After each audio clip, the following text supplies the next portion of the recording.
Bem, shalom a todos. Excelente noite. Vamos começar o nosso estudo, o nosso shiur. Eu peço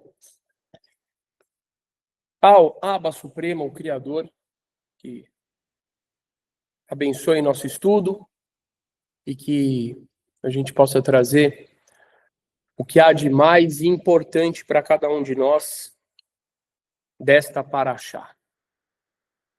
Na semana passada, eu acabei dando 2 aulas, né, sobre a paraxá Toldot. Eu dei a primeira aula e eu achei que não foi suficiente. E no domingo eu dei a outra aula para a gente falar desse tema tão importante. A Torá, diferente do que grandíssima maior parte das pessoas imagina, compreende, ela não trata de relatos a respeito do passado, ela trata do presente, ela trata do futuro, ela trata de cada um de nós de forma individual, e ela trata do povo de Israel de forma coletiva, da humanidade de forma coletiva e de um projeto. Essa parte do projeto se perdeu. Se perdeu para todos, porque foi perdida a compreensão de que todas as histórias da Torá, as histórias de Avraham, Yitzhak, Yaakov, etc., são arquétipos e são profecias. E falam do grande plano do Criador. Essa paraxá se chama Vayetze. Vayetze significa e saiu. Yaakov, o nosso terceiro patriarca, ele tem que sair da cidade onde ele morava. Ele e os pais moravam na cidade de Beersheva, que é a cidade onde, desde a época do Avraham, etc., eles estavam ali. E ele teve que fugir dali. Por quê? Porque o irmão dele, Esav, queria matar ele. E por que o irmão dele queria matar ele? Bem, porque ele pegou a primogenitura do irmão. E a primogenitura, ela, naqueles tempos, e isso é muito importante, eu sempre ressalto para vocês, que a gente precisa conhecer o contexto histórico, religioso e cultural das regiões para a gente poder compreender do que a Torá está falando, senão a gente não vai entender a Torá. A gente está falando de uma região que é o Oriente Médio, que atualmente a gente chama de Oriente Médio, onde existe uma cultura que é extremamente patriarcal. Pronto, eu acho que essa palavra é melhor do que machista, porque machista acaba trazendo uma conotação contemporânea, ok? Uma cultura extremamente patriarcal, onde a mulher não tinha muita visibilidade e continua tendo pouquíssima visibilidade, e onde essa representação patriarcal, esse controle, esse poder do patriarca, ele se estendia ao primogênito. Então, o primogênito, ele tinha um poder gigantesco nas mãos, que era o de ser o sucessor do pai. E não era somente o sucessor do pai. Ele se tornava, com isso, basicamente pai dos outros irmãos, de certa forma. E é claro que os irmãos, de repente, não viram filhos de um irmão. Então, é uma relação de subjugar, de submeter e de aceitar, ou não aceitar. Mas o que a Torá está vindo fazer todo o tempo é quebrar todas as estruturas humanas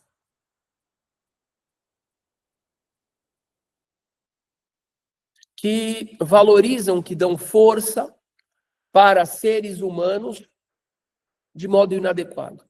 Ah, o fulano de tal é primogênito. Ah, o fulano é homem. Ah, fulano é mulher. E a Torá vem quebrar tudo isso. Porque o valor do ser humano não está na sua ancestralidade, não está na sua idade e também não está no seu sexo, no seu gênero e nada disso. Yaakov, ele pega a primogenitura, e como que ele pega a primogenitura? Todo mundo aqui sabe. A mãe dele aconselhou ele a enganar, a se fantasiar, né? O pai era cego, o pai já não enxergava.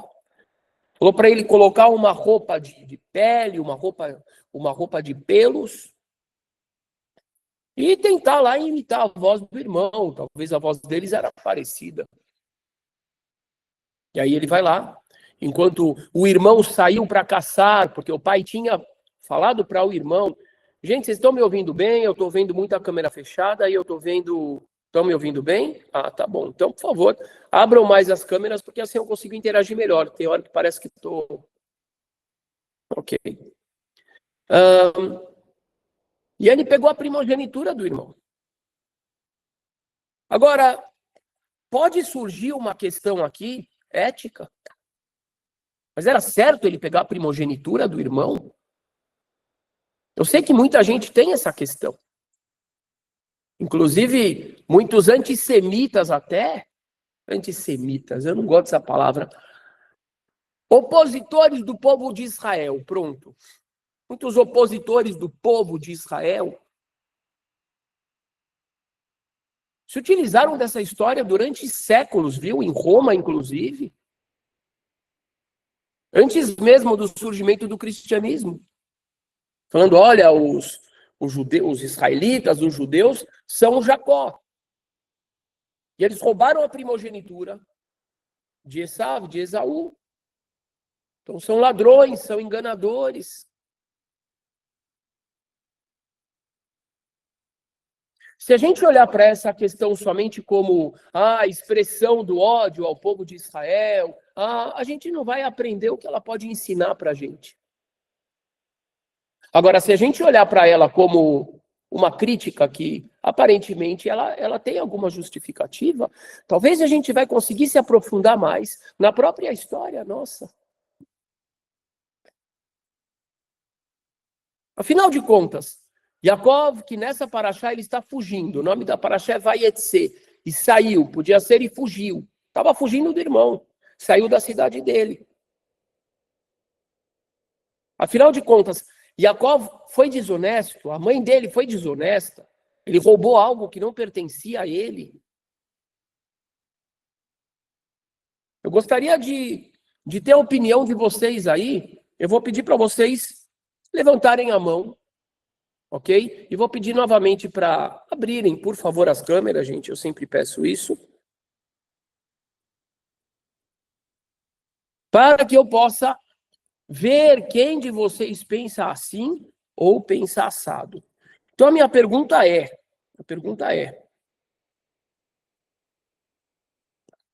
quem aqui acha que, de fato, Yaakov aparentemente não foi correto? Eu só estou vendo 2 pessoas levantarem a mão, será que é possível? 3, o Gleidson, Denis, Vitor, Renato, Ieda, Lia, Anderson. É uma questão,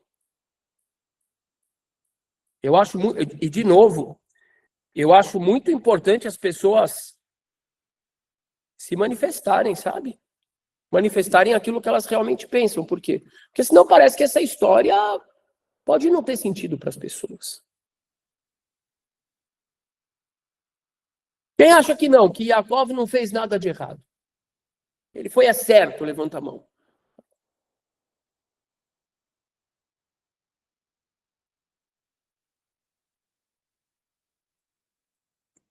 Ok. Alguém quer aí defender a própria opinião? Renato, professor Renato Alessandro, por favor, dê aí a sua opinião, por favor. Deixa eu ver se o microfone... eu vou permitir aqui a ativação do microfone. Pode falar. Olha, sempre que eu tenho uma situação dessa, eu tento inverter a situação para começo de conversa. Eu fico imaginando se fosse o Esav que tivesse feito isso com o Yaakov. A gente ia achar normal se fosse o contrário? Então esse é Não, um ponto. Se acho isso que não. acontecesse comigo, se o meu pai quisesse me dar uma bênção, tudo, etc., e isso um irmão meu se passasse por mim, eu ia achar correto também?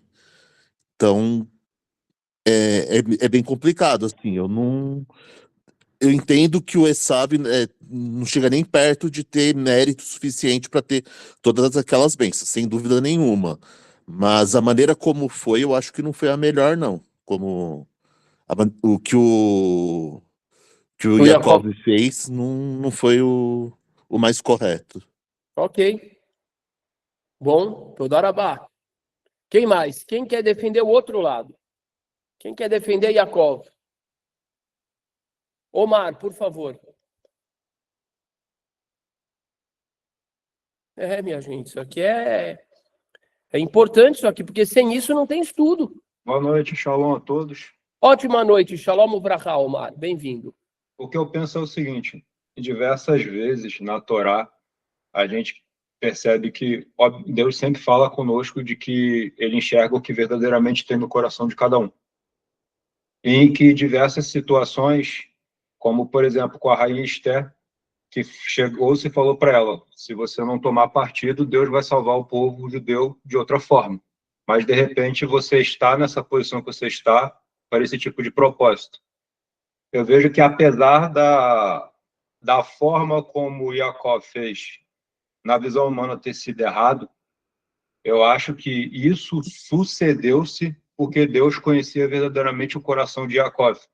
E ele sabia que, no fundo, Esav, apesar de ele ser o primogênito, ele não teria qualidades que faria com que a história se sucedesse do jeito que sucedeu, para os dias de hoje. Então, assim, Todarabá. a gente sempre vê as coisas de uma maneira aguda, mas Deus conhece o contexto crônico de todas as coisas. Todarabá, Omar. Hazako Baruch, o contexto crônico. Gostei.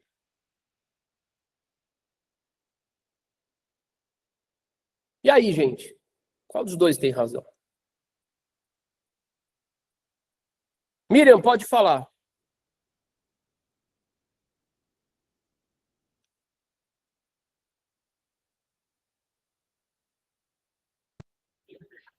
Eu vi os dois pontos de vista, né? Então, para mim, os dois têm fundo de razão, tanto de um lado quanto do outro. Realmente foi uma situação chata da forma como foi feita, mas também, pelo outro lado, tem um propósito de Deus nisso aí.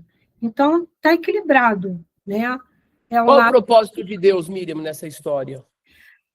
O propósito de Deus ali era ele tinha uma visão de uma pessoa preparada, ele não era o Esav, não é isso? Yaakov era preparado? Eu acho que ele tinha mais chance de chegar onde Deus queria. Sim, ele não era preparado porque ele fez muita coisa errada, mas ele estava se afinando, né? É igual uma pedra se lapidando. Então ele tinha mais chance de chegar do que o irmão. Todarabá. Eu acho que assim, resta bastante espaço aqui para a provocação, para provocar a nossa mente. Porque eu fiz uma pergunta importante aqui. Por que Yaakov era mais preparado? Aparentemente, a gente olha a história até aqui, o que a gente vê? A Torá fala que um era peludo, outro era liso. A Torá fala que um nasceu primeiro, o outro nasceu segurando no calcanhar. A Torá conta o quê? exatamente que pode mostrar para a gente que Jacó era preparado, que Esaú não era preparado. Então vamos lá, gente, nós precisamos, é muito importante isso, a gente precisa sempre levantar atrás o passado das histórias. Então vamos lá, vamos lembrar o seguinte, primeira coisa, como começa toda essa história? A história dos dois começa com eles no ventre da mãe. Não tinha nome ainda. A mãe foi lá e perguntou a Deus. Ela fez uma pergunta e ela teve sucesso na obtenção da resposta. Isso significa que ela era uma profetisa, certo? E ela perguntou, ela falou, o que está acontecendo? Eu estou com uma dor terrível aí, eu estou grávida, eu orei muito pela gravidez. E agora parece que o bebê vai morrer. O bebê vai morrer, eu vou morrer também pelo jeito. E aí ela vai lá consultar Deus. Então, esse momento da pergunta dela, esse momento da gravidez, e principalmente o momento da resposta de Deus, é o momento que a gente precisa voltar. A gente sempre tem que fazer esse exercício para compreender a Torá. Se a gente não fizer isso, a gente não vai compreender a Torá de verdade. A gente sempre vai ficar ilhado, Rafa, querido, segura um pouco. A gente sempre vai ficar ilhado no momento que a gente está na análise. Uma das coisas mais importantes dentro do HD do povo de Israel é lembrar. Existe uma fala aqui no Brasil muito crítica, dizendo que o brasileiro tem memória curta. Não é verdade?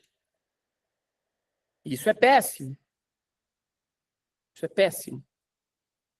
A gente está vendo, por exemplo, Nova York, onde um prefeito que evoca ideias completamente estranhas à cultura norte-americana, etc e tal, e etc e tal. Depois de quantos anos das Torres Gêmeas? Gente, as Torres Gêmeas foi o quê? Poucas décadas atrás. O que acontece com a memória das pessoas?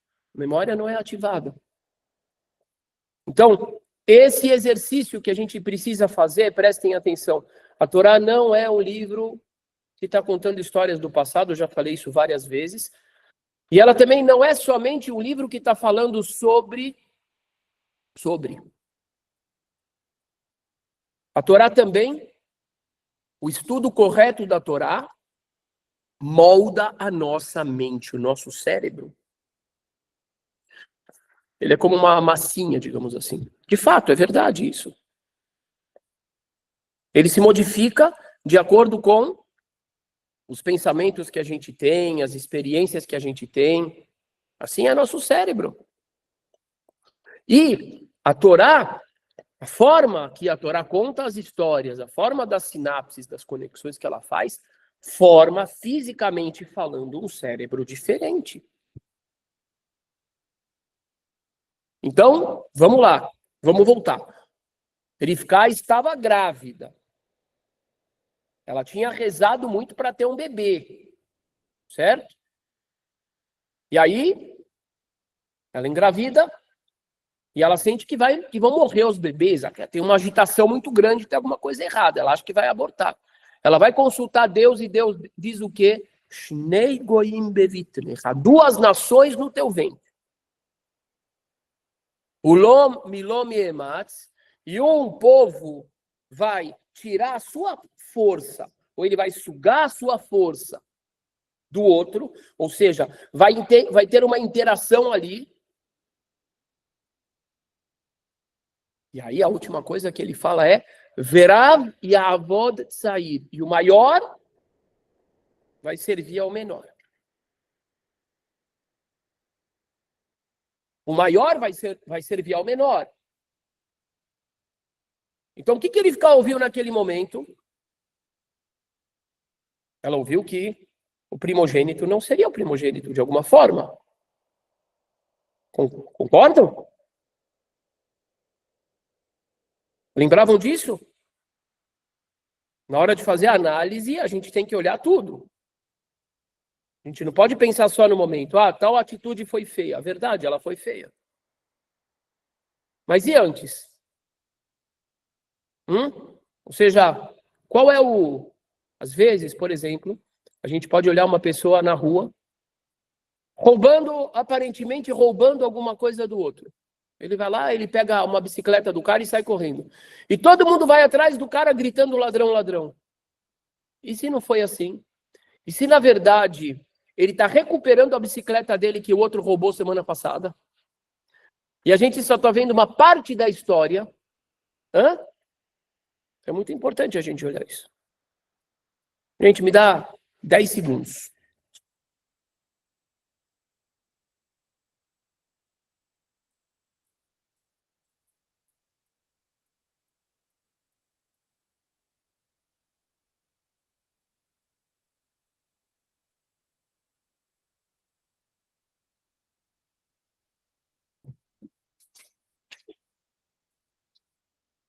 Muito bem. Então, essa é a primeira parte da história que a gente tem que recordar dela. Estava com uma camisa que estava me incomodando. Estava me coçando aqui atrás a etiqueta. Segunda parte da história que a gente precisa lembrar. Quando a Torá mostra pra gente, pessoal, prestem atenção nisso aqui, senão a gente não vai entender Torá. A gente só vai entender Torá se a gente parar de pensar como um ocidental. Se a gente continuar pensando como ocidental, ou não tem a ver com ocidental, mas como, sem a forma a forma da Torá de pensar, a gente não vai entender Torá e vai continuar do mesmo jeito que a grande maioria está. Quando a Torá mostra pra gente, tem um que era peludo, o outro não era. Tem um que o papai e todo mundo deu o nome para ele. Está escrito lá. Chamaram o nome dele, Esav. Por quê? Porque isso. Jacó não está escrito que chamou. Chamaram o nome dele, não está escrito nem quem chamou. A Torá está mostrando que existe ali uma relação de dois lados diferentes. E a Torá está querendo ressaltar para a gente. Depois, quando a Torá fala do trabalho deles, lembrem-se, pessoal, a Torá não está querendo contar para a gente qual era o trabalho deles. A Torá está querendo falar para a gente como é que o caráter deles se manifestava, para a gente compreender o caráter deles. Então a Torá fala, um era caçador. O que é caçador? Caçador envolve, nesse caso, físico. Físico, já tinha falado que ele era peludo. Físico, então quer dizer o quê? Quer dizer que talvez ele era mais instinto. Certo? Mais matéria, mais material. A Torá ainda fala que ele era avermelhado e tal, e o vermelho aqui, dentro dessa realidade, ele está mais relacionado com a questão do sangue, porque, olha, afinal de contas, ele também era sanguinário por ser caçador. Jacó era o quê? Jacó era pastor. Jacó era homem da tenda. Então, a Torá está colocando em contrapartida. Ela está querendo mostrar que tem um aqui que ele é mais relacionado com o espírito e tem o outro aqui que é mais relacionado com a matéria. Mas a Torá é sutil. A Torá não falou até agora nada de bom que o Jacó fez. E Jacó fez alguma coisa boa até agora? Nada.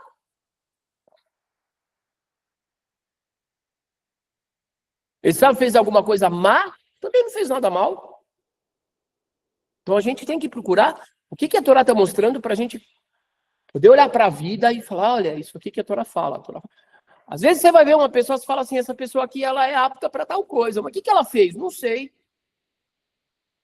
Não é necessariamente o que a pessoa fez ou deixou de fazer.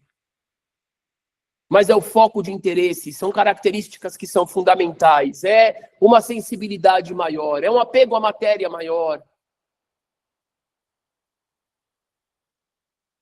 Aí chega num dado momento, Yaakov está cozinhando. Esaú chega da caça. O que a Torá está querendo mostrar com isso? Gente, ó, vocês passarem de ano, vão precisar começar a pensar dessa forma. Senão vocês vão continuar pensando igual a grande maioria. O que a Torá quer mostrar para a gente quando ela fala que um chegou da caça e o outro está cozinhando? Vocês acham que a Torá está contando a história como foi? Não, senhores. A Torá é um livro que se utiliza da linguagem, etc. e tal, para passar uma série de mensagens em vários níveis. O que é essa contraposição? A gente entende fácil o que é caçador versus homem da tenda. A gente entende fácil o que é peludo versus o não peludo. A gente entende. Agora, o que a Torá está trazendo para a gente quando ela fala tem um que cozinha e o outro voltou da caça? O que voltou da caça voltou com muita fome. Olha que contraditório. Ele acabou de caçar. E ele entra lá na tenda do irmão e ele fala, me joga essa lentilha na minha boca, me joga esse negócio vermelho. Esse negócio vermelho na minha boca. Que eu tô com fome e vou morrer. Vou morrer de fome. Yaakov está lá cozinhando. Yaakov fala para ele, tudo bem, eu te dou. Só que vem da sua primogenitura para mim. Aparentemente é feio isso que ele fez, né? Mas não se esqueçam. É feio. Mas qual foi a informação que a mãe dele recebeu quando ela estava grávida dos dois? Primogenitura é o quê? Primogenitura não é somente uma bênção que o papai vai dar. Não, senhores. Eu já falei. Tem que registrar na cabeça qual é a cultura local até hoje. Primogenitura ali significa você é o chefe do irmão, você é o chefe dos irmãos. Então, naquela hora que ele vai lá, ele fala para o irmão, me dá a sua primogenitura que eu te dou a comida. Está dentro de um projeto, está dentro de um plano anterior. Hashem já tinha dito que o mais velho servia o mais novo. E se o mais velho recebesse a primogenitura, então ele ia dominar o mais novo. Então a gente vê que aqui tem algo já que sai da normalidade humana. Aquela atitude do Yaakov, aparentemente errada, e pode não ser errada também. Vamos analisar de forma mais fria. Aquela atitude do Yaakov, aparentemente errada, estava indo na direção do cumprimento do que Deus tinha definido. O maior vai ter que servir ao menor. Então Deus estava apoiando a ação injusta? Não sei, depende do que você chama de injusto.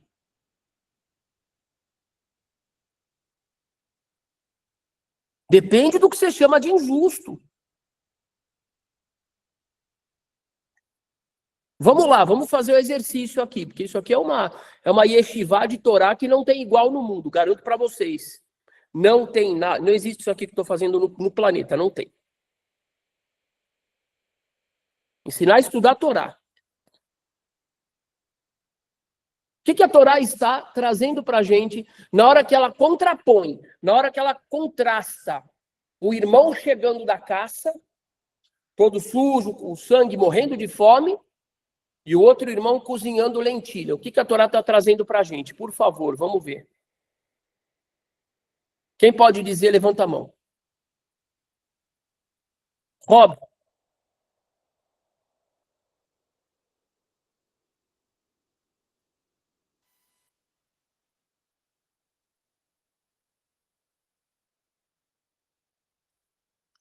Doutor Vitor, enquanto o Robson não consegue, depois o Robson. Então, Ravi, eu entendo que o que a Torá está mostrando? Duas personalidades opostas. Por exemplo, Esav tem mais a ver com a questão da guerra. Esav eu vejo como uma questão de guerra, por conta do... Sim, mas, Vitor, vamos direto no ponto. Um está voltando da caça e o outro está cozinhando. Nesse ponto, qual é o contraste? O que a Torá quer mostrar? O contraste, que um é relacionado à força, né? Esav, e o Yaakov é mais relacionado à diplomacia, ao diálogo. E você acha que isso está indicado no cozinhar? Por quê? Por quê? Porque, assim, o cozinhar tem a ver com a alimentação, e o diálogo, muitas vezes, ele alimenta completa o que falta. Ok. Todarabá. Nutre. Todarabá. Hazako Baruch. Mais alguém? Posso falar, Rafa? Vamos lá, Robson. Shalom, boa noite. Então, vou viajar um pouquinho aqui na ideia, usando esse princípio de lembrar o que aconteceu no ventre. Boa. No ventre, existia eles estavam lutando lá dentro.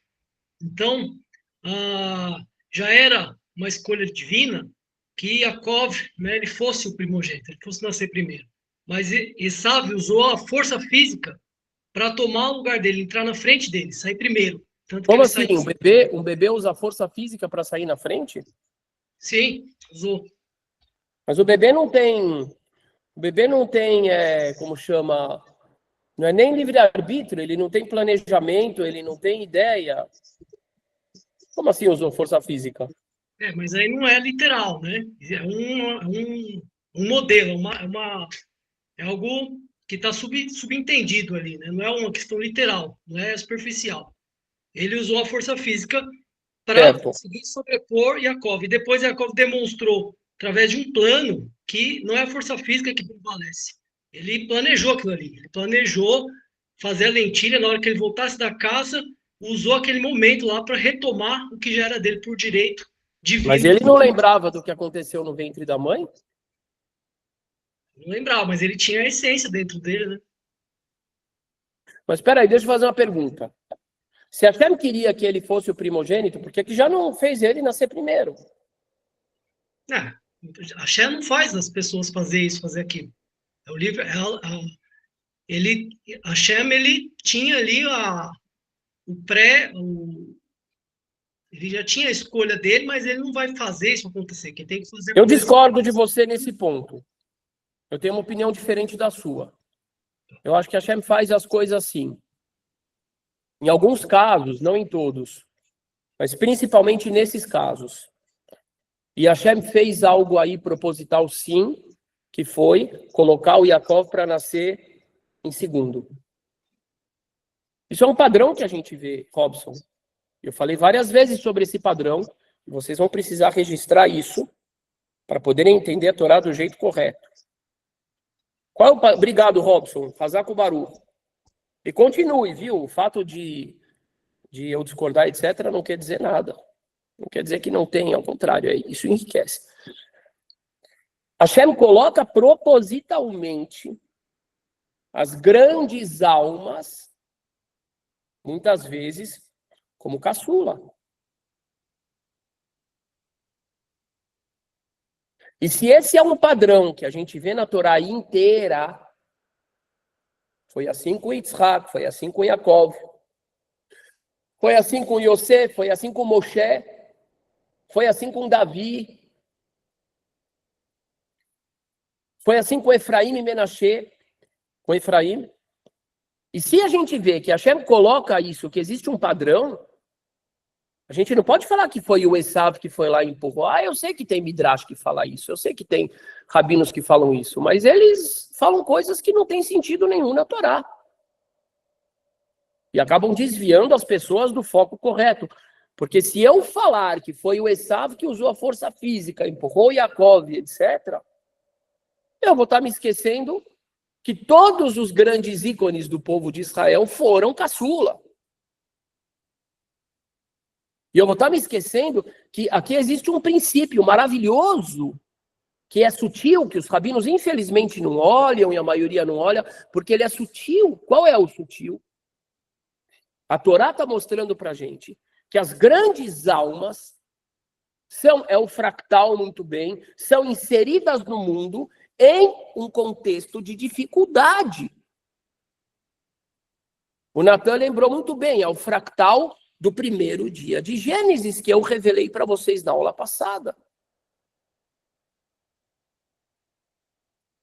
Hashem não criou a luz primeiro, Hashem criou as trevas primeiro. Mas essa é uma criação que ela é oculta, claro, ela é treva, então faz parte da natureza das trevas. Ser uma criação oculta. Mas as trevas ficam nos bastidores. Qual é o objetivo das trevas? Provocar a geração da luz. Provocar a geração da luz. Hashem coloca Yaakov para nascer em segundo. Hashem colocou o rei Davi para nascer em último. Hashem colocou Moshe para ser o caçula. Hashem colocou o Yitzhak para ser caçula. Hashem colocou o Yosef para ser lá o semi-caçula. Hashem coloca. E esse princípio, ele precisa estar compreendido, minha gente, porque se esse princípio não for compreendido, desculpa, eu falo de coração, vocês não vão estar entendendo o Torá, vocês vão estar entendendo o Velho Testamento. Vocês vão estar com a mesma cabeça da leitura ocidental, cristã, que não compreende as entrelinhas e os princípios e os fundamentos da Torá. E, infelizmente, os rabinos também não conhecem. E aí vocês vão continuar ouvindo muitos desses ensinamentos e vão se perder. Vão se perder porque perde o sódio da Torá. O sódio da Torá, ele tem uma coerência interna muito forte. Eu não posso falar que aqui o Esav afastou o Yaakov, por isso que o Yaakov se tornou caçula, porque aí eu estou negando todo o padrão que a gente encontra do caçula na Torá inteiro, e que eu mostrei na aula passada, que a luz é o caçula, as trevas é o primogênito. Ok? Beleza? Vamos seguir. Hashem colocou o Yaakov para o Yaakov ser o caçula. Isso é importante para as nossas vidas. A gente precisa olhar para as nossas vidas. Ah, eu tenho uma dificuldade tal, eu tenho que enfrentar a situação tal. Isso significa, de acordo com a perspectiva da Torá, que você tem uma força extra e que é importante você acessar essa força. Se você ficar parado na sua zona de conforto, você não vai acessar essa força. Então, o que Hashem faz? Ele coloca você como caçula, ele coloca você como invejado, coloca você como odiado, coloca você como pobre, coloca você como feio, coloca você como inadequado para quê? Para que você procure a força que você tem lá dentro, na sua alma, e traga ela à tona. Porque se você tivesse nascido bonitinho, cheirosinho, riquinho, não sei o que, você não ia precisar buscar forças ocultas. Certo, Natan? Isso é princípio da Torá. A Torá, os grandes ensinamentos dela não estão na superfície, gente. Não estão na superfície. Mas também não estão no Midrash. Também não estão nesses ensinamentos rabínicos que, infelizmente, não são compreendidos. Eu tenho outra pergunta muito importante. Agora eu vou conectar com a nossa paraxá retrasada. Qual foi? Hayei Sarah. Eu fiz uma pergunta para vocês.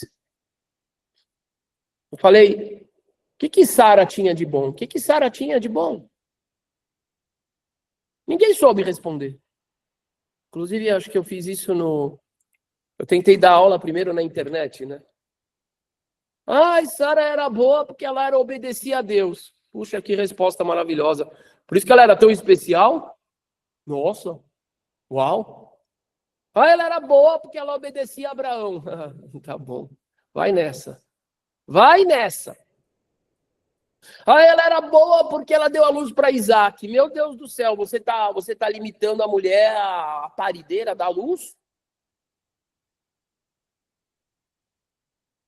Vocês se lembram como é que a gente entendeu qual era a grandiosidade de Sara? Quem aqui se lembra? Mádio se lembra? Não.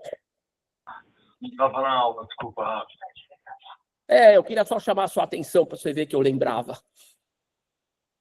Érica, lembra? Não estava na aula. Estou brincando.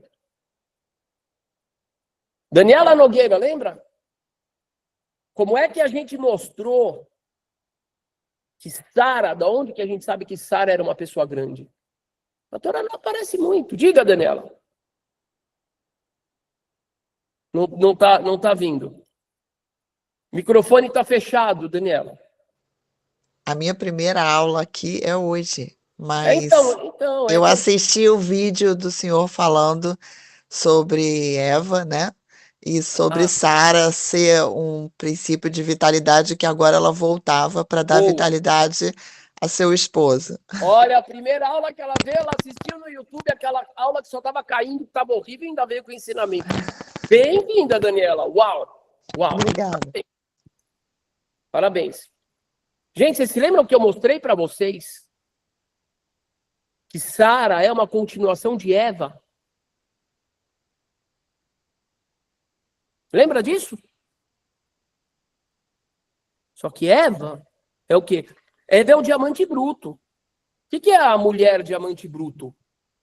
É uma força de vitalidade, é um desfibrilador ambulante, que, meu amigo, se você não segurar esse bichinho aí, você vai sair atropelando todo mundo. Calma, segura aí. É importante ter essa vitalidade toda. Só que se Eva não deixar Adão participar de nada, o que Eva fez? Eu falei para vocês. Eva era um trator. Ela foi conversar com a serpente, ela foi buscar o conhecimento, ela descobriu que era bem e mal, ela decidiu que o Adão tinha que entrar nessa também, depois ela deu a luz e ela falou, o filho que eu tive aqui fui eu e foi um milagre de Deus. Adão não tem nada a ver com essa história. Ela deu o nome para o filho primogênito e caramba, o que sobrou para o Adão? Nada. Eva era ruim? Não. Adão era ruim? Não.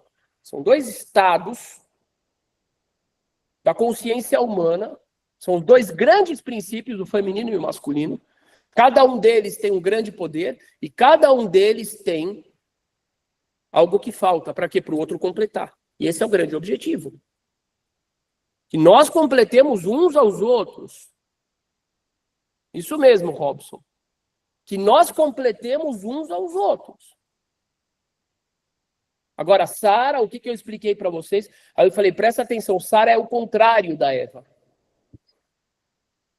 Ela não é o contrário da Eva, ela é a sequência da Eva. Mas ela é a Eva evoluída.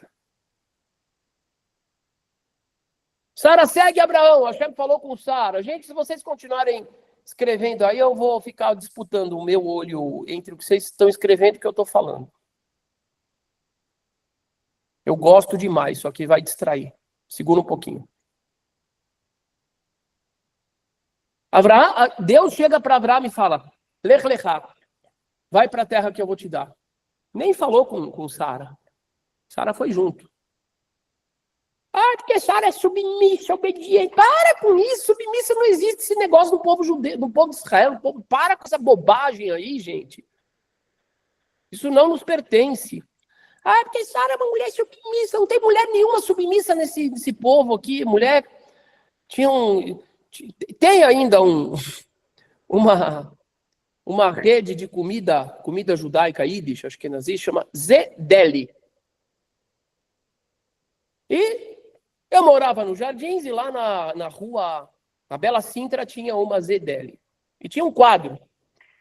E o quadro era de um rapaz com moicano, cabelo moicano, um monte de piercing, brinco no olho, na língua e tudo. Escrito assim, I survived a Jewish mom. Eu sobrevivi a uma mãe judia. Tipo, cara, sobrevivi. Por quê? Porque a mulher judia é um bicho brabo. Onisciente, onipresente, onipotente, tá doido. É forte demais. Então não tem essa história. Porque ela era submissa. Não. Sara era o quê? Sara era... Ela tem toda a energia de Eva, só que ela vai gerenciar essa energia. Ela está fazendo aquilo que Deus falou. Eva, eu vou fazer uma mulher para te ajudar. Vocês já pararam para pensar que se a gente olhar a história de Gênesis, Eva não ajudou Adão em nada? No pshat. Não ajudou em nada. Então o quê? Então Deus falhou? Não, foi quem falhou, foi o cara que está lendo. O cara que está lendo que falhou, e o cara que leu e que ensinou para todo mundo a história ao pé da letra, ele é um reprodutor de pessoas falhas. Ah, então se Deus não errou, então o quê? Então o projeto de Deus era para milênios. Sara representa aquela mulher que ela sim ajuda o homem. Ela representa isso. Ela está olhando lá para o Adão 2.0, que é o Avraham, ela fala, legal, esse Adão aqui está indo bem. Então vamos deixar. Na hora que este Adão, que é o Avraham, na hora que ele hesita, na hora que ele gagueja, na hora que ele acomoda, ela aparece e fala, ô, vai, levanta. Não, eu não tenho filho, eu já estou com quase 100 anos, mas tudo bem, eu confio. Ah, confia coisa nenhuma, meu filho. Vai lá e você vai ter filho com a serva. Vai ter filho com ela. Não, minha filha. Tem um projeto de Deus para você, talvez não é meu projeto. Opa, meu Deus do céu, olha como que ela está fazendo exatamente o caminho inverso de Eva. Eva fala, o filho é meu. Caim é meu com Deus. Na hora de dar o nome para o Caim, quem dá o nome é Eva. Aí ela nem convida Adão para participar lá no cartório. E Sara fala, se precisa ter um filho. Entendeu? Se precisa ter um filho. E eu não estou fazendo a minha parte, porque não está funcionando alguma coisa aqui, vai e faça o seu filho. Rapaz... Essa é a grandeza de Sara. Essa é a grandeza dela.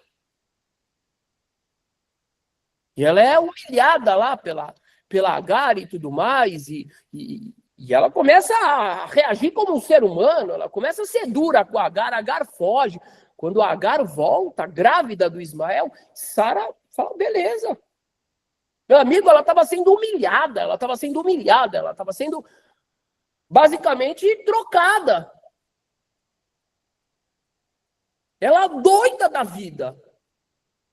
Por quê? Porque ela era um ser humano, não é um conto de fadas feito para enganar as pessoas.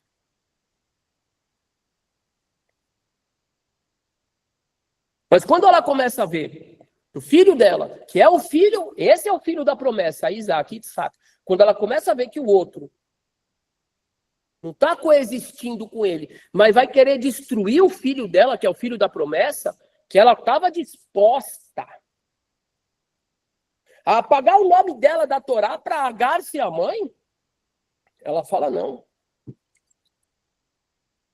Aí o Abraão vai todo, não, mas é meu filho. É meu filho. Não é teu filho. Não é teu filho. Isso é Sara. Isso é Sara.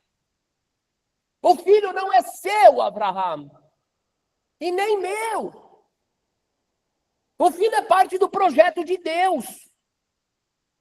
Ela tinha moral para falar isso. Ninguém se lembra disso na hora de falar, né? Ninguém lembra disso. Ela tinha moral. Por que ela tinha moral? Porque na hora dela ceder o lugar dela, para que Abraão tivesse o filho da promessa, ela fez isso. Ela falou, apaga o meu nome, tenha filho lá com a serva. Então ela podia cobrar Abraão depois, quando ela viu ele vai estragar o negócio. Essa é Sara, e Deus falou o que para Abraão? Tudo que a tua esposa Sara te falar, ouça.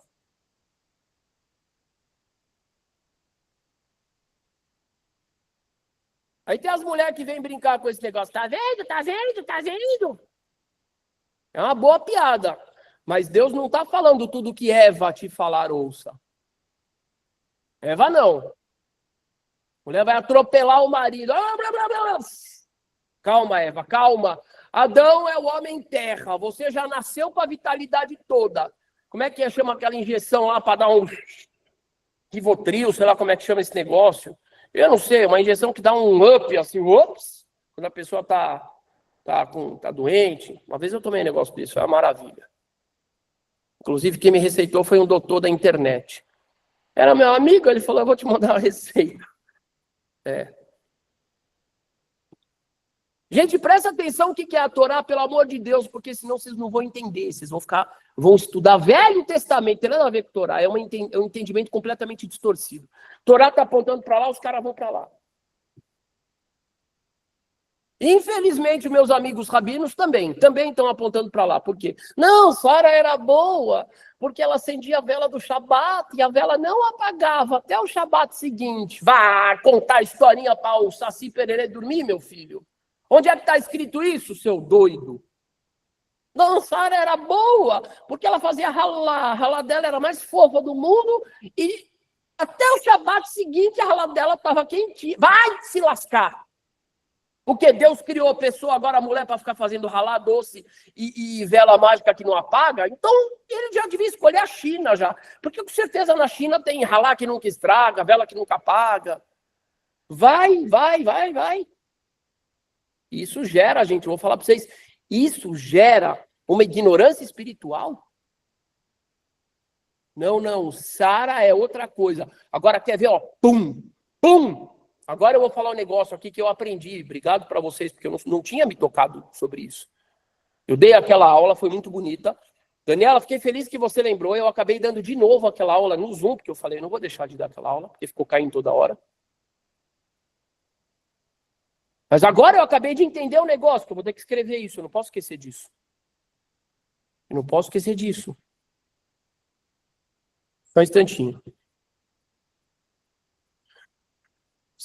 Eu vou ter que, daqui 10 minutos, parar um segundinho só. E não tem problema. Minha gente, eu vou falar um negócio para vocês que eu tô feliz demais. Sabe aquelas coisas que eu falo, meu Deus do céu, eu tô feliz de ter participado dessa aula, porque eu aprendi uma coisa nova, é incrível. O que Deus falou para Adão? O que Deus falou para Adão na hora que ele julgou Adão? Adão, para quem não sabe ainda, Adão, o que Deus falou para Adão? A Ieca? Não, a Ieta tá certo, mas na hora que ele foi ali perguntar por que Adão comeu, eu vou até abrir aqui, porque é bom demais parece bom demais para ser verdade, mas eu tenho certeza que é. Quais foram as palavras de Deus na hora que ele condena Adão? Fala, Lia. Ele disse que era culpa da mulher. Sim, mas o que Deus respondeu para ele?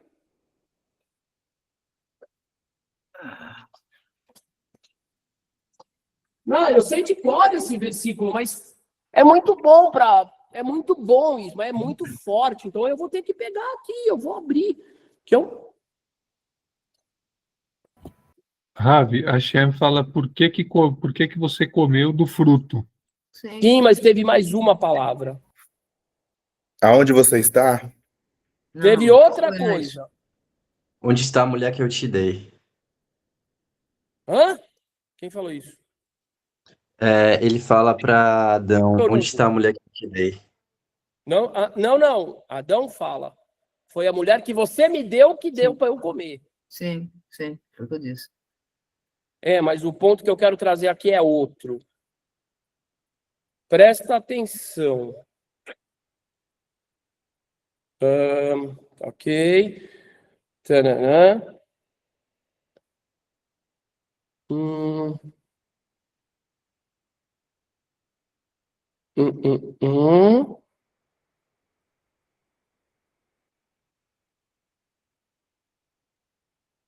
Eita, será que eu imaginei coisas? Pode ser, viu? Mas acho que não.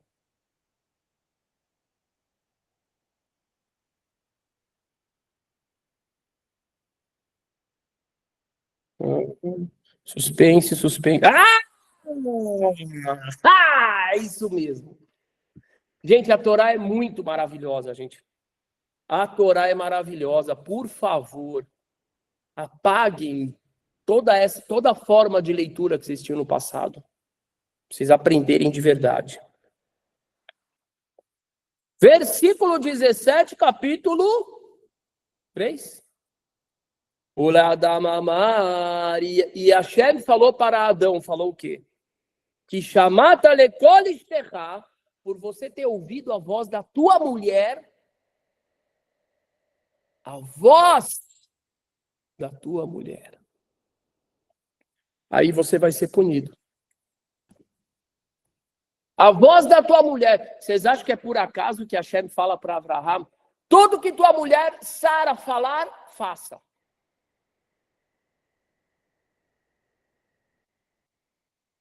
A Torá está colocando aqui os dois em perspectiva. Sara e Eva. Sara é o tikkun, é a evolução de Eva. Sara está disposta a não ficar no protagonismo. Por quê? Porque ela é submissa, é uma mulher submissa. Não, não é nada disso, não. Ela é fortíssima. A grandeza dela está no quê? Ela tem toda a força, mas ela usa essa força para se conter e ela fala, eu quero ajudar Adão a crescer. Essa é a grandeza dela. Gigante, né, gente? É muito melhor do que ficar fazendo vela mágica que não apaga e ralar que não apodrece. Já falei, se fosse isso aí... Ah, mas não é, Juliana? Vamos falar a verdade. Se fosse isso aí, Deus escolhia logo os chineses e fazia pronto. Todo mundo ia ter uma vela que não apaga, ralar que não apodrece. Essa é uma maravilha. Os rabinos ficam trazendo essas coisas aí.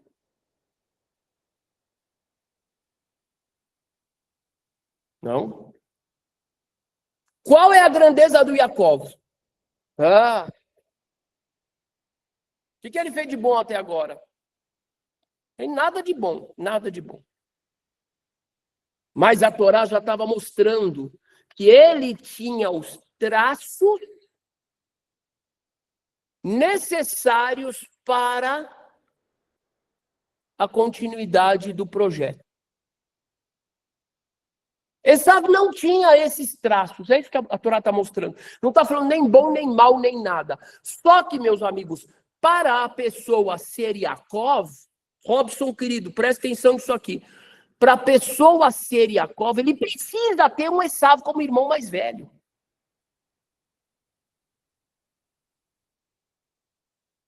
Para Isaac ser Isaac, ele precisa ter Ismael. Se não tivesse Ismael, Isaac não era Isaac.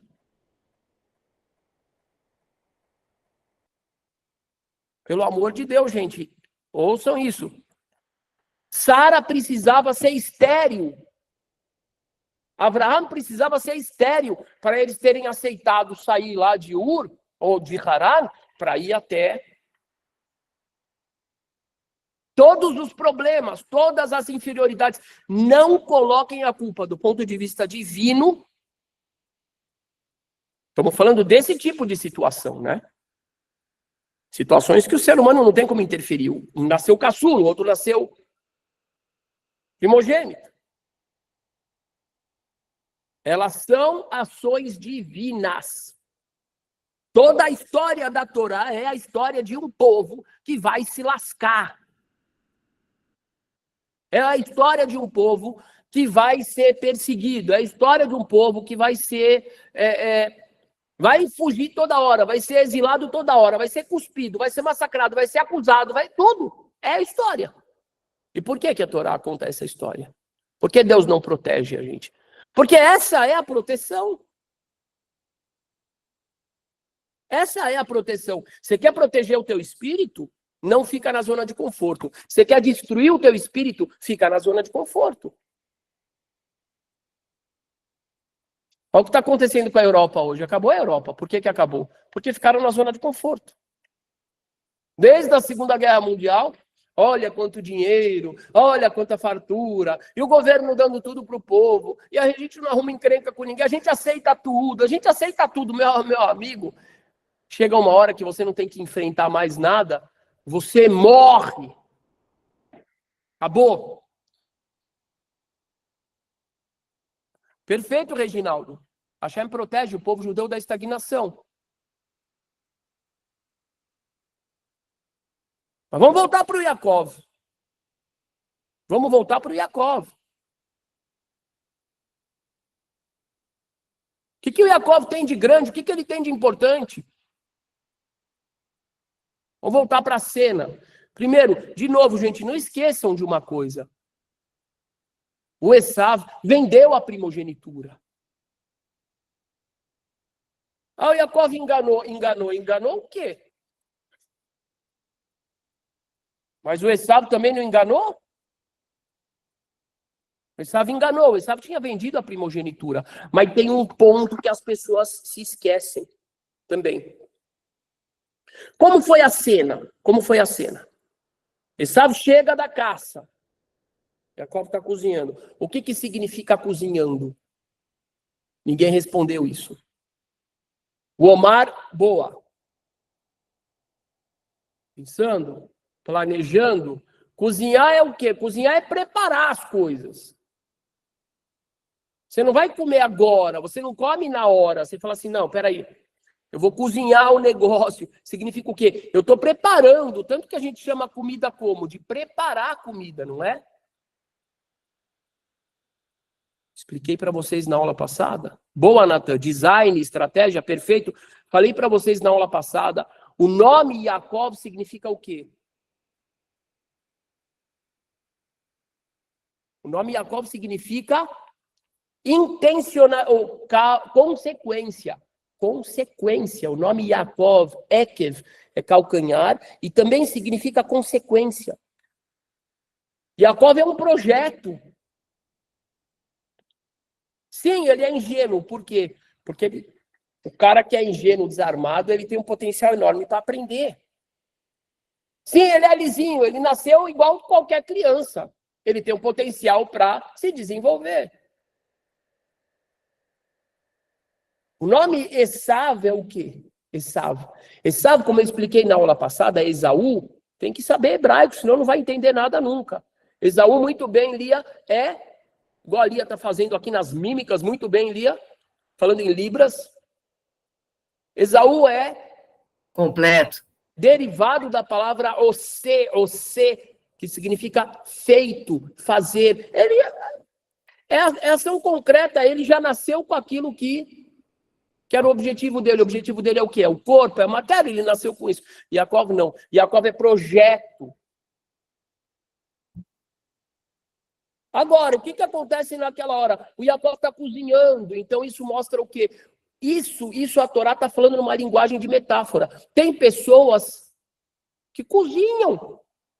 São pessoas que o quê? Que preparam, planejam, projetam. A pessoa que cozinha não vai comer na hora que está cozinhando. Ainda mais se for, por exemplo, lentilha, né? Quer dizer, lentilha hoje em dia até que é fácil. Mas provavelmente a lentilha ali, se fosse igual o feijão de hoje em dia, meu amigo, é horas e horas e horas e horas, demora demais. A Torá está colocando aqui 2 arquétipos de pessoas. Tem aquela pessoa que ela quer tudo na hora.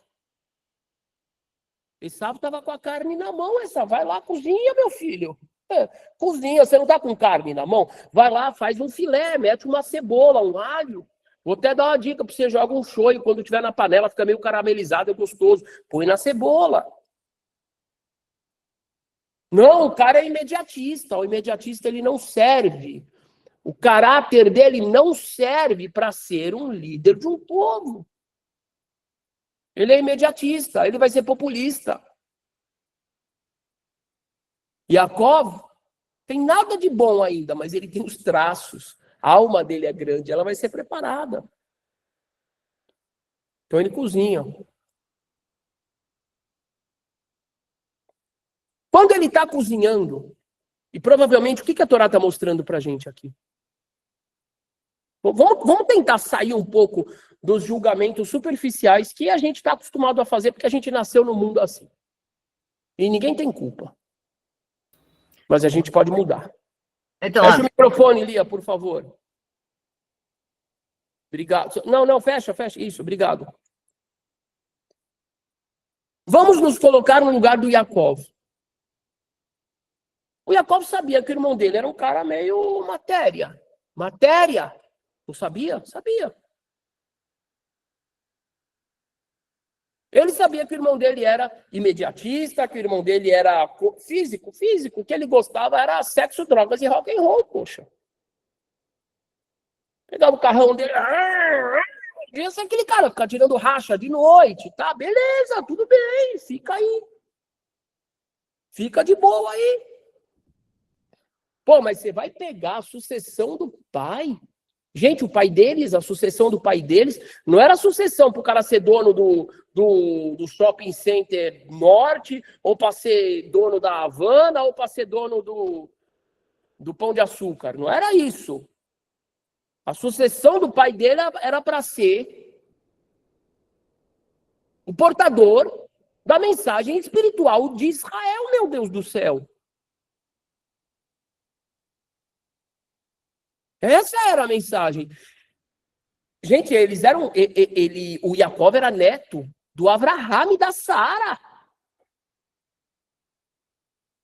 Ele sabia da história toda. Ele sabia que o avô dele passou não sei quanto tempo. Ele sabia que o pai dele quase virou lá um filé mignon em cima da montanha. Ele sabia de tudo isso. Ele sabia que o propósito ali era espiritual. O irmão dele não podia ser. Chega o irmão dele lá, todo. Ah, me dá essa lentilha, joga na minha boca. Opa! Agora é a hora. Agora é a hora. Você quer comida? Você é imediatista. Vamos fazer o seguinte, beleza, eu troco com você. Eu dou a matéria para você. Você não quer a matéria? Gente, presta atenção. Você não quer a matéria? Então, a primogenitura do nosso povo não é primogenitura para você ser o dono do monte de ovelha, de bode, de terra, de tamareira. Não é isso não, Esaú. A nossa primogenitura é diferente, a nossa primogenitura é espiritual. Você quer essa primogenitura ou você quer um bom prato de comida para você? Você quer o prazer momentâneo?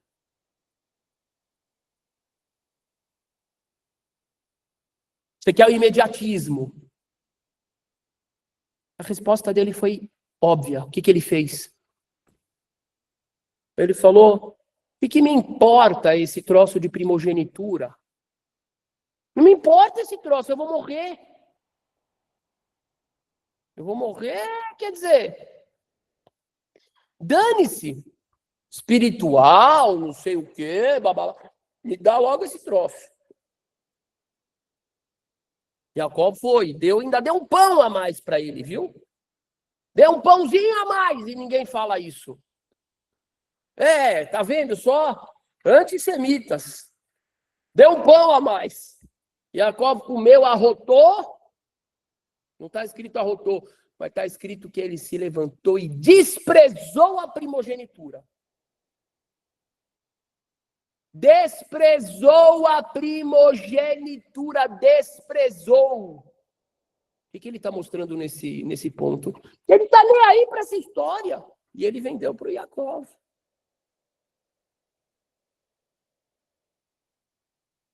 Então, o que a Torá está mostrando para a gente agora não é uma passagem da vida deles. Ai, gente, olha, chegou o dia do casamento, vamos mostrar um flashback da sua vida. Olha como você era safadinho, você vendeu a primogenitura para seu irmão. Não é isso, não. Os caras acham que é flashback da vida que a Torá está contando. Não, a Torá está mostrando. A Torá está mostrando, revelando o que havia no coração dele. No coração dele era o quê? Primogenitura não importa, eu quero ter o meu prazer imediato. Imagina que eu vou ser um velho doido, igual o meu avô. Eu vou deixar o meu país porque eu quero. Que Deus, coisa nenhuma, eu vou ficar lá na Babilônia.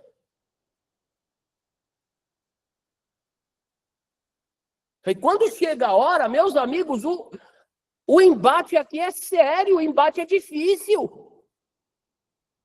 Sim, você vai ter que lutar contra o sistema. O sistema está enganado, o sistema está de olhos fechados.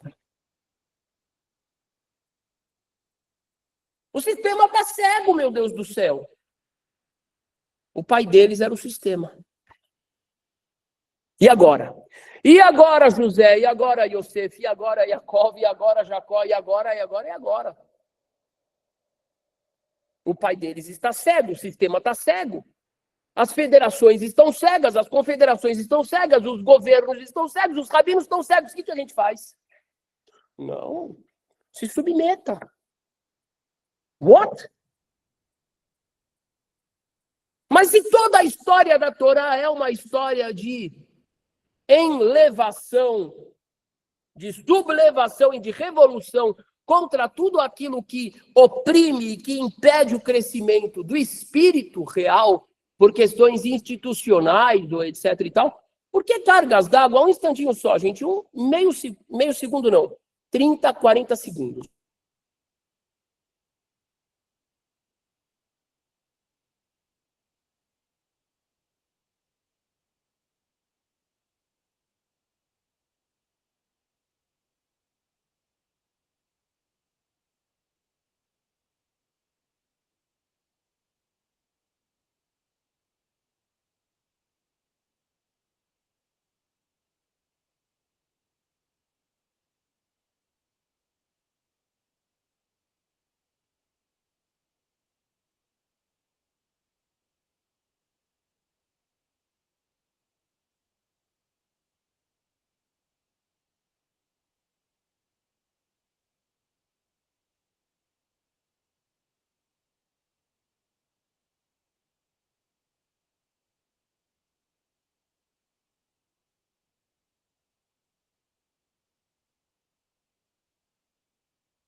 Essa é a questão do Yitzhak,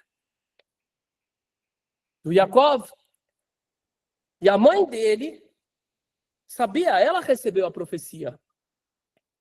Há 2 nações no teu ventre. A maior vai servir a menor. Ela sabia. E de novo a gente tem aqui Adão e Eva. Quem é Adão aqui? Isaac. Não tá. Tá meio terra.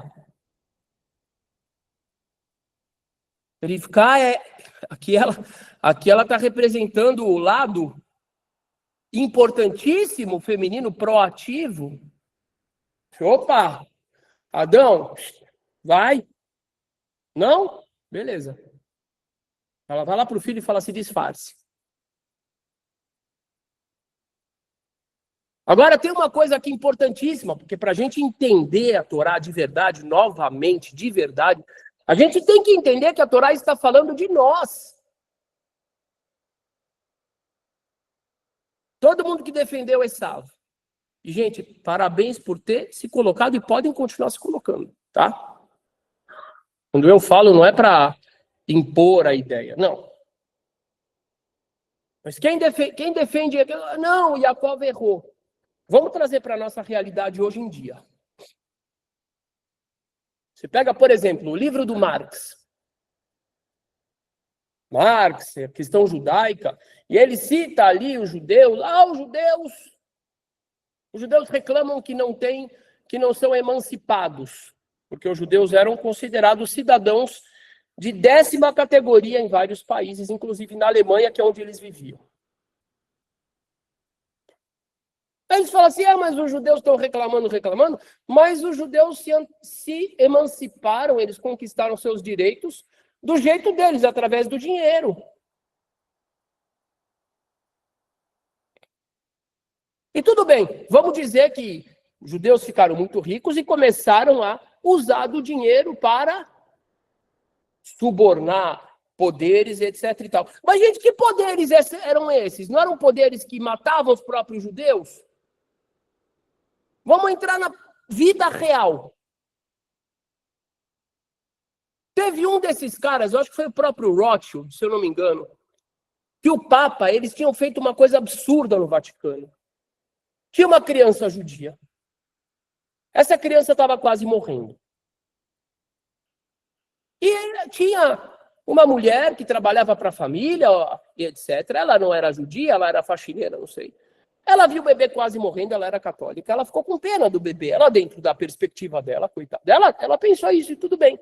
Ela falou, eu vou batizar o bebê. Eu vou batizar ele vai ser católico e ele vai morrer e não vai para o inferno. Foi o pensamento dela. O que ela fez? Ela fez isso. O bebê, passou um tempo, o bebê se curou. Ok, beleza. Os pais não sabiam de nada disso e curou. O que ela fez? Ela foi até o padre e falou, padre, deixa eu te contar uma coisa, aquele bebê ali é católico. Por quê? Porque eu batizei ele. O padre foi lá para os superiores dele, o Vaticano mandou a polícia buscar a criança, que já tinha acho que 3 anos, uma coisa assim, acho que era o caso Mortara, acho que se chama. Pegou o bebê e levou para o Vaticano e falou para os pais, vocês não vão cuidar dele não, porque ele é católico. Gente, isso aí, eu estou falando quantos anos atrás? Isso aqui deve ser uns 150 anos atrás. Não tinha, como é que os judeus iam se defender? Aí o Papa, naquela época, precisava de empréstimo. O Vaticano foi pedir dinheiro emprestado para um daqueles barões judeus ricos, não sei se era o Rothschild, eu acho que sim, ou Montefiore, não sei. Ele falou, eu empresto, mas devolve o bebê para casa dele, porque isso é um crime. Os judeus usavam o dinheiro para fazer pressão. Não, você vai fazer o quê? Você vai fazer o quê, então? Se a lei é contra você, se você é discriminado, por que você não tem direito de usar os meios que você tem contra um sistema opressor e injusto? Isso é Yaakov, gente. Isso é Yaakov. O pai dele estava cego. Deus já tinha dito, o outro lá não tem as características para ser o sucessor. Então por que Deus colocou nessa situação? Porque essa é a regra. Essa é a regra. A força da alma, a força que está embutida na alma, é difícil ela sair, a não ser que a pessoa tenha que acessar. E para ter que acessar, a gente precisa de pressão, a gente precisa estar fora da zona de conforto. Por isso, sempre as almas gigantes vão nascer numa situação desconfortável. Vai ser o caçula, vai ser isso, vai ser aquilo. Para quê? Para que ela tenha que buscar aquela força a mais. E ela revele aquela força a mais.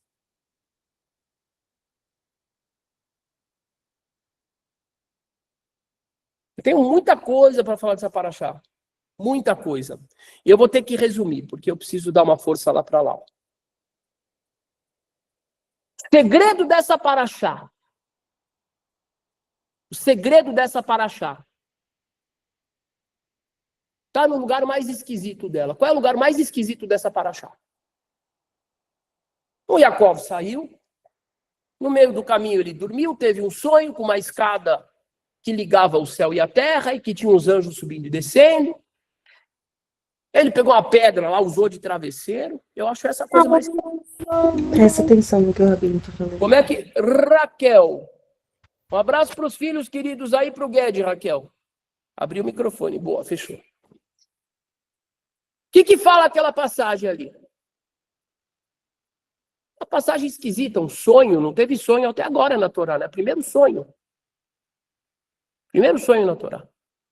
Cheio de simbolismo, sem problema, Raquel. Cheio de simbolismo, anjo que subia, descia, e pedra, o Jacó colocou a pedra na cabeça, e depois quando o Jacó acordou, ele falou, meu Deus do céu, aqui é o portão dos céus, esse lugar aqui, Deus se revelou para mim. Uau! Aí ele pegou a pedra, e aí ele ungiu a pedra e falou, aqui vai ser o templo de Deus. Aí, dia seguinte, ele vai lá, ele continua a viagem dele, ele vai até a cidade do tio dele. Segura aí, Eda. Espera aí, senão eu me distraio. E depois ele vai, ele encontra a prima dele, ele dá um beijo na prima dele, os Haridim ficam doidos, os Haridim iam excomungar ele, porque imagina que beijou a menina lá, nem era casado nem nada, como é que pode? Não, ele aí vai falar, não, ele fez assim, ó. Mentira! Ele foi lá e lascou um beijo, está escrito na Torá. E aí, tem aquela história toda, 7 anos de trabalho, ele trabalha 7 anos por ela, ele é enganado pelo tio. O tio, na hora de dar a filha, deu a filha mais velha, meteu uma burca nela lá, na hora que ele acabou o casamento, foi tirar a burca, era a irmã mais velha, aí ele ficou trabalhando mais 7 anos, e teve um monte de filho, e ficou rico, e os cunhados deu jeito, cunhados começaram a falar que ele era ladrão, por isso que ele ficou rico, e ele decidiu ir embora. Depois de 20 anos, ele decidiu ir embora. Mas qual é o segredo da história?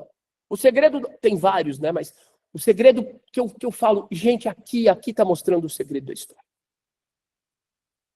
E eu falo, a Torá é um fractal, a Torá é algoritmo. E eu falei, toda a Torá, tudo que acontece na nossa história está no primeiro dia de Gênesis. Então venham comigo para uma viagem rápida pelo tempo, para entender qual é o segredo. Vejam só.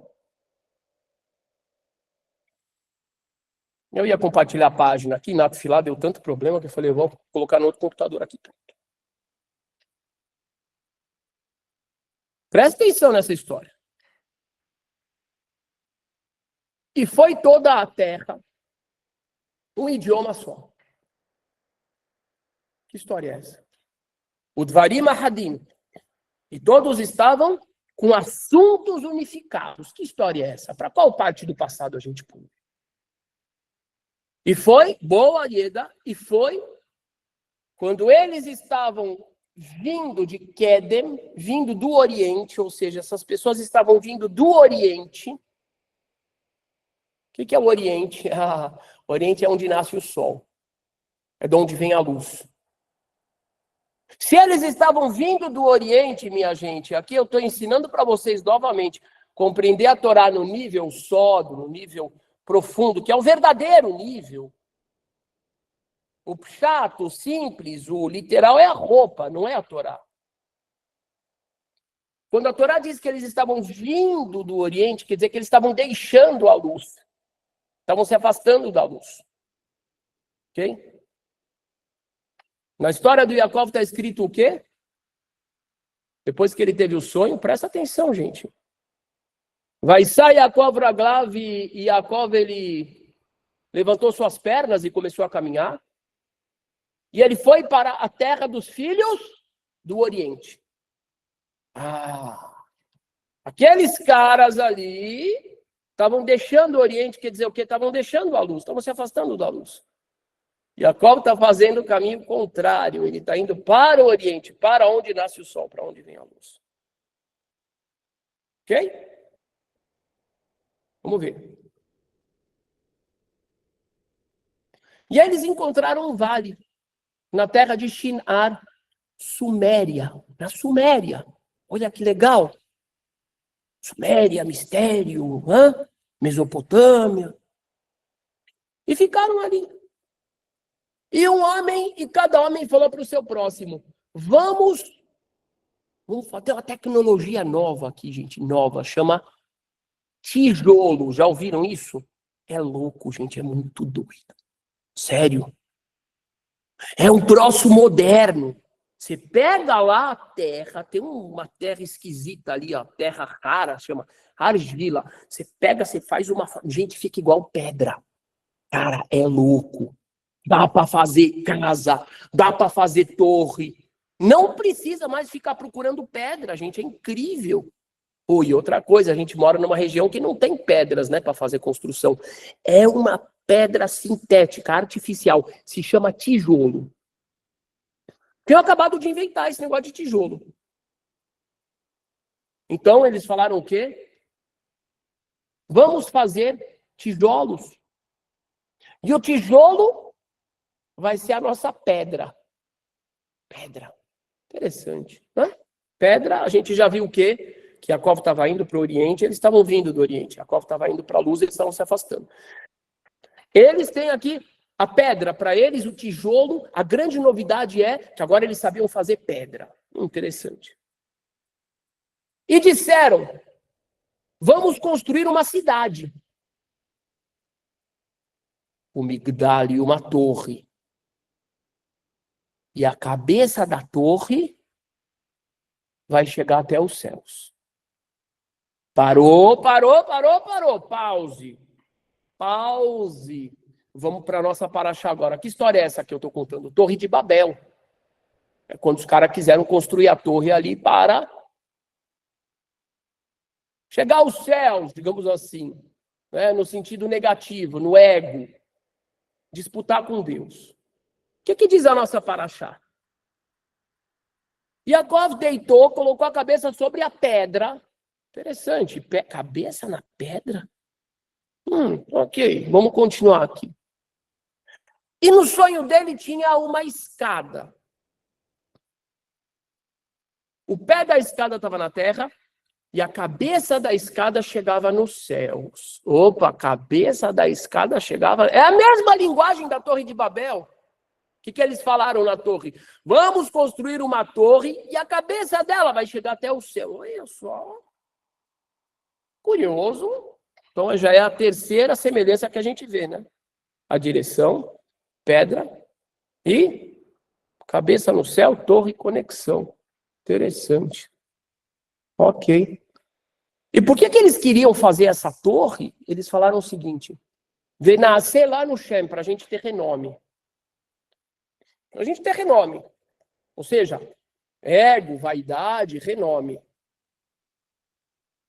Qual era, digamos assim, o maior trauma do Jacob? O nome dele, né? O nome dele era terrível. Qual é o seu nome? Calcanhar. De quem? Do meu irmão. Rapaz. E através dessa jornada, o que ele ganhou? Um baita renome, né? A gente vai ver na próxima paraxá. Que o nome dele se torna Israel. O nome mais forte da história. E o que eles queriam ali? Renome. Ok. Vamos fazer renome para que a gente não seja espalhado pela terra. Eles não queriam ser espalhados pela terra, porque eles queriam ter força. Só que Deus tinha dito, não, o homem tem que se espalhar pela terra. Eles não queriam, eles queriam afrontar Deus. Presta atenção. O que Deus fala? Na promessa que ele faz para Jacó, naquele sonho com a escada, que é o paralelo da torre, ele diz o seguinte, ele promete bênçãos para ele, ele fala, e a sua descendência será como o pó da terra, o faratsta, e você vai se espalhar para o norte, sul, leste, oeste. Então ele é o contrário, eles não queriam se espalhar, e o que Hashem fala para Jacó? É uma bênção para você, você vai se espalhar. É uma bênção para você. Por quê? Porque a sua descendência vai levar a mensagem, a luz divina para todos. Enquanto a geração da Torre de Babel queria o quê? Eles queriam se concentrar neles mesmos para manterem a força com aquele grupo humano, a instituição, o poder.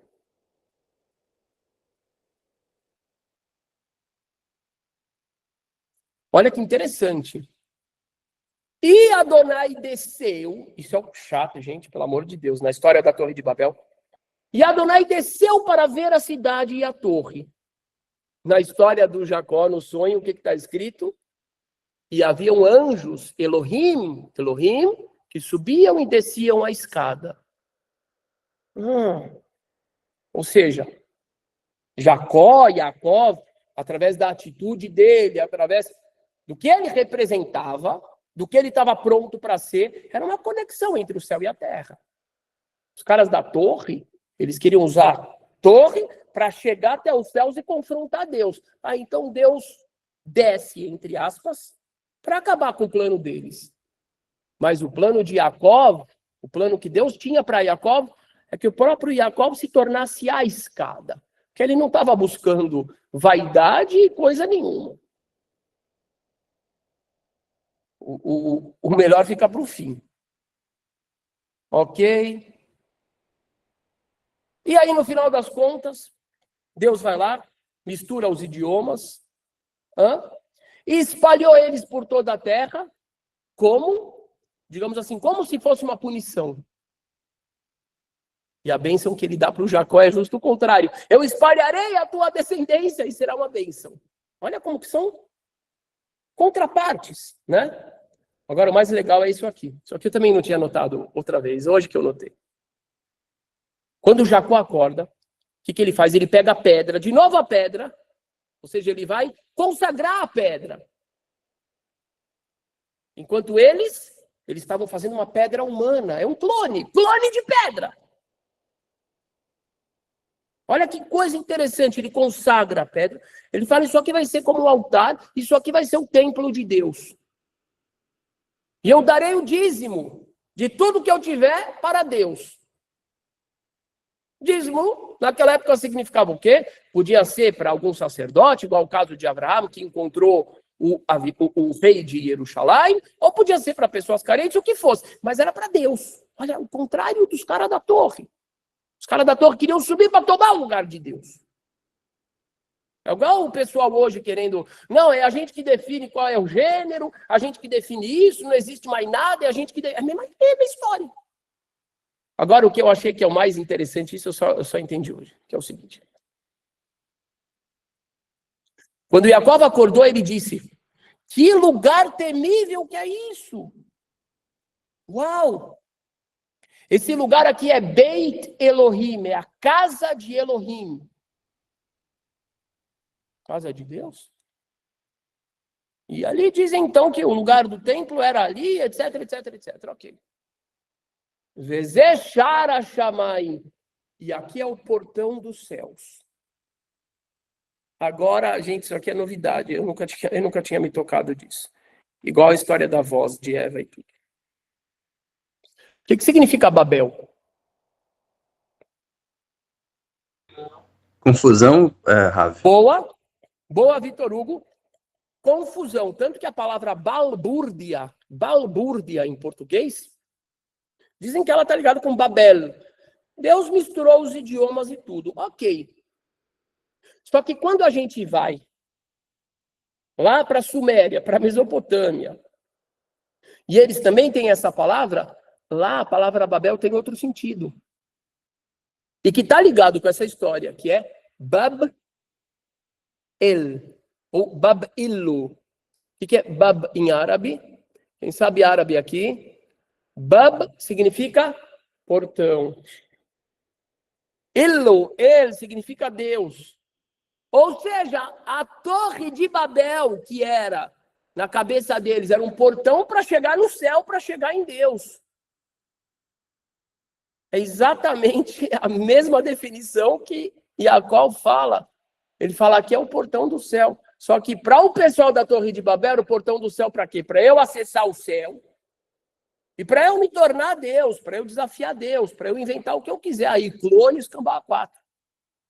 Jacó não.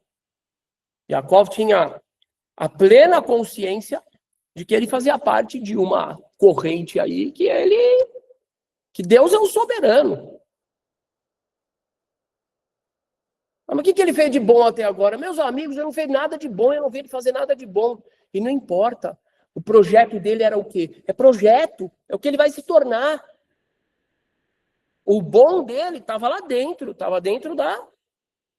Igual Yosef, igual José. Quem olhasse José quando ele era mocinho, ia falar, o menino filhinho de papai exibido.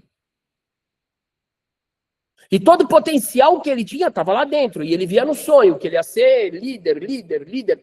Mas ele não sabia que a liderança dele ia ser usada para servir os irmãos, para servir o pai, para desculpar os irmãos, para servir todo mundo. Esse é o ponto. Então existia um projeto, aquela alma ela tinha um potencial gigante, só que para ela pôr o potencial para fora, ela tinha que ser provocada, ela tinha que ser esmagada, ela tinha que ter um pai cego que só olhava as virtudes do irmão, tinha que ter um irmão igual Esaú, tinha que ter um tio malvado, aí ele se tornou Israel. Agora, vamos fechar o segredo da história aqui. Vamos fechar o segredo. Qual é a grande virtude do Yaakov?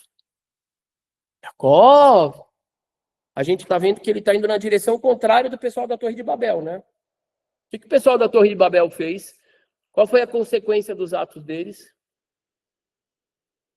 Dividiram, existia uma unidade, eles dividiram a unidade. Né? Vários povos e etc.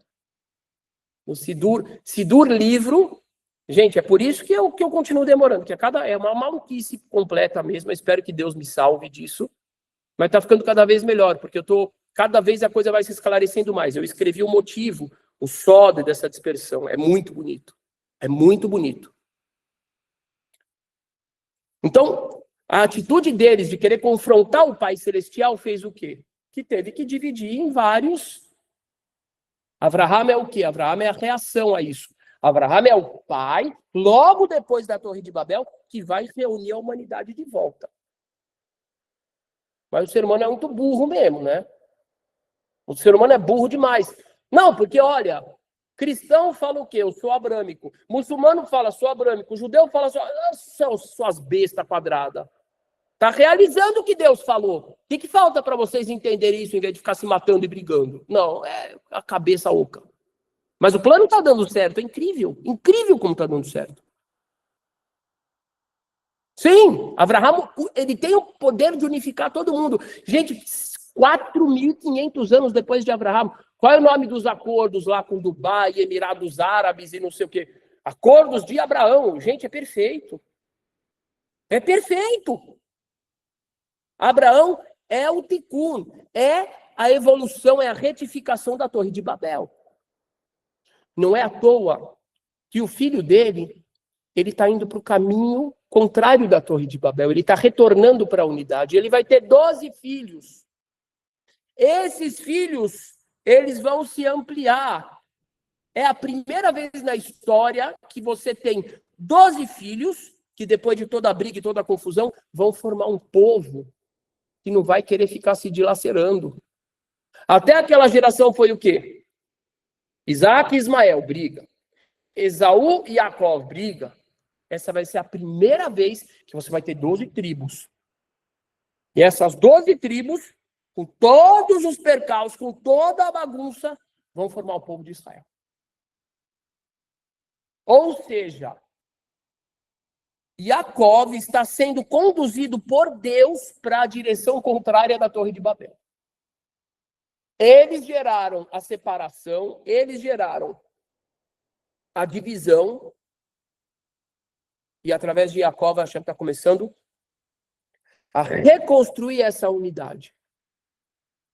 E a reconstrução dentro de um povo com 12 tribos é a reconstrução que se espera do todo no microcosmo. É isso. Esse é o sód, esse é o segredo profundo de Jacó e dessa paraxá. Jacó é o tikkun, é o retorno. O projeto de Deus é a reunião. Não é à toa que quando Jacó ele olha lá os pastores lá de Harã, como é que ele chama eles? Meus irmãos. Vocês conhecem aí o Lavan, que é meu tio, meus irmãos.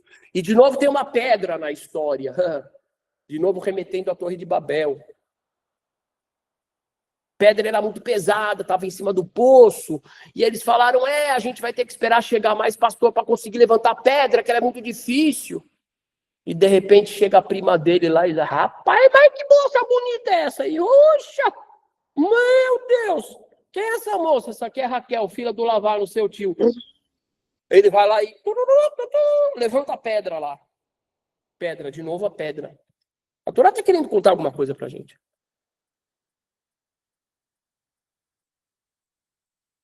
Já é 3 vezes a pedra em um espaço muito pequeno. Ela está querendo remeter a gente para a Torre de Babel. Como que ele tinha acabado de chamar aqueles desconhecidos, meus irmãos. Gente, ele não era carioca não, viu? Desculpa aí o pessoal. No Rio de Janeiro, Lia, Janai, Petracek. Ai, meu irmão, ai, meu irmão. Não falava meu irmão. Não, o Romário deve ser também que veio todo sorridente. Carioca também? Ai, meu irmão. Não, não era isso não. Ai, bro. Não. Não tinha isso ainda. Ahai, meus irmãos. Como assim, meus irmãos? Ah, esse é Yaakov. Essa era a Neshama de Yaakov, que era uma Neshama Klalit, era uma Neshama, a falta de maldade, a pureza, a ingenuidade dele, é porque ele era desarmado. Quando uma pessoa tem esse mapa, esse blueprint dentro dele, da alma original, ele não é armado, não é nada. Mas o cara tinha que ser trabalhado para poder ser um líder, porque líder ingênuo, meu amigo, nasce morto. O grande trabalho que Deus ia fazer nele era o quê? Vai perder a ingenuidade, mas não às custas da pureza. Continua puro, mas não ingênuo. Esse é Yaakov. E essa é a grandeza dele. E a grandeza está no plano de Deus e na natureza da alma. Nem sempre a gente vai olhar essa grandeza nos primeiros anos da vida, ou até mesmo, muitas vezes, você nem vai olhar alguma grande coisa que ele fez de bondoso. Mas ele representava aquele princípio. A grande coisa que ele fez foi conseguir ser pai de 12 filhos. E a gente viu na história do Yosef como não era fácil, a tendência era sempre, porque a briga pelo primogenitura até hoje é assim, é lá, é assim. E ele conseguiu no final das contas. Ele conseguiu. Opa, isso é uma grande realização. Eu não vi ele dar comida para pomba, eu não vi ele adotar cachorro velho na rua, eu não vi ele levar sopa para o pessoal na Cracolândia, eu não vi ele fazer nada disso, Yaakov, nada disso. O que ele fez de bom? É um outro tipo de bom. Não é uma atitude bondosa, X, Y, Z, não é isso. É um princípio. Ele tinha um princípio que permitia ao ser humano concretizar a unidade divina, a unidade. Isso é muito importante, isso é muito grandioso. Esse é Yaakov. Muita coisa para... Em relação à história da torre, gente, a quantidade de coisas que remete ali é muito grande. É muito grande. Eu lembro quando eu vi isso pela primeira vez, eu comecei a ver, eu falei assim, vai que eu que tomei algum chá estragado aí, minha cabeça fica procurando toda hora relações. Mas não, chegou uma hora que eu vi tanta relação e tantas palavras repetidas, e hoje só que eu peguei o Bab-Ilu, que é portão, que é a mesma palavra. Aí você olha, você fala assim, a Torá trabalha o sod. Ela fala, presta atenção, não fica preso no arquipélago das letras secas. Não fica preso ali, não. Não fica preso no Pshá. Como é que ela chama a gente para o sod? Com coisas estranhas, com similaridades. Isso aqui foi uma aula de como encontrar também o sod. Beijo no coração de vocês. Daniela, muito bem-vinda e parabéns aí, porque você chegou chegando, né? Ouviu uma aula que, pelo amor de Deus, não sei como é que alguém ouviu aquela aula de tanto que caiu. Ainda guardou os ensinamentos. Gente, ó, eu recomendo para vocês. Ouçam de novo essa aula. Anotem para crescer no estudo da Torá e não ficar empacado ou no arquipélago das letras secas ou na vela chinesa e na ralá chinesa que nunca estraga, de alguns irmãozinhos aí que toda hora estão apelando para Midrash, para não sei, porque não compreendem o só do segredo da Torá. Guardem todas as questões, as relações, as dúvidas e tudo isso. Ô, Robson, foi você então, é? Antes dessa aula eu fiquei procurando, eu falei, quem que falou isso? É que eu já tinha mandado. Mas tudo bem, não tem problema, eu mando de novo. Foi a de domingo acabou sendo a Paraxá de novo. Eu mando de novo, não tem problema. Gente, ó, parabéns, cola cavod, maravilhoso. Beijo no coração da Neshama de vocês, cola cavod, Torá. Gente, a Torá é muito maravilhosa, né? A Torá é muito maravilhosa. Quando a gente estuda a Torá, meu Deus do céu, o que isso faz para a nossa Neshama? O que isso faz para a nossa alma? O que isso faz para o ambiente que a gente está? O que isso faz para as paredes, para o teto, para o chão? É luz, viu, gente? É uma energia muito maravilhosa. Principalmente quando a gente aplica isso na vida. Quando a gente aplica essa forma de observar para a realidade. Não olhar com os olhos de um pateta. Olhar com os olhos que enxergam a profundidade das coisas, que conseguem olhar o só do segredo, não só no texto escrito, mas no texto vivo da nossa vida. A presença do Todo-Poderoso conduzindo nossa vida particular e a vida coletiva de Am Yisrael e da humanidade. Aí a santidade do estudo da Torá se instaura em nós, porque não fica aquela curiosidade só, ou autoajuda, ou a blá blá do dinheiro e de não sei o quê. Não, não. O verdadeiro estudo da Torá, ele visa nos transformar em servos do Altíssimo, instrumentos do Altíssimo. E não tem coisa mais maravilhosa do que isso. Porque sozinho, cada um de nós é menos do que um grão de areia da praia. Mas quando a gente se conecta ao Todo-Poderoso, a gente é parte do infinito e parte da eternidade. A escolha é nossa. Beijo no coração. Shabbat Shalom Mevorach.